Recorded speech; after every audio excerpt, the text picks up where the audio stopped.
هو فين الكتاب؟ أنا متأكد إني كنت سايبه هنا فوق المكتب، ولا يمكن حطيته تحت السرير. مش لاقيه خالص. كل حاجة بتضيع مني ليه يا ربي؟ مش معقول كده. أنا حاطط كل حاجتي على المكتب. أكيد حودي هو اللي لعب فيهم وضيعهم.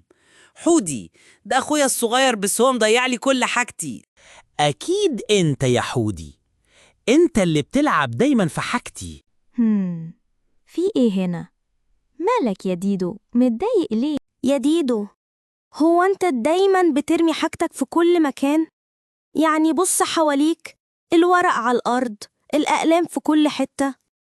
هو حودي أخونا ممكن يكون لعب شوية، بس أنت السبب الحقيقي. لما تكون حاجتك مرمية كده أكيد هتضيع بسبب الإهمال. حودي ملوش ذنب، هو لقى حاجة مرمية ما يعرفش أهميتها.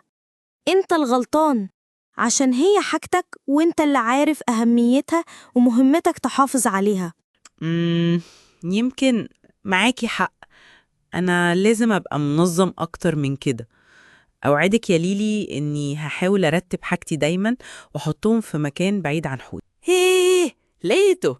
الكتاب كان تحت الألعاب والكركبة. أنا مش مصدق نفسي بجد. الحمد لله. شايف؟ كان مستخبي من كتر الحاجات اللي مرمية، بس كويس إنك لقيته في الآخر. الحمد لله.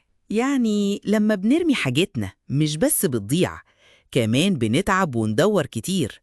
من دلوقتي كل حاجة هتبقى في مكانها. وعد، مش هلوم على حد تاني. لو عجبتكم الحكاية ما تنسوش تدوسوا لايك وتشتركوا في القناة وتفعلوا الجرس علشان تشوفوا كل الحكايات الجديدة من ديدو وليلي. باي باي.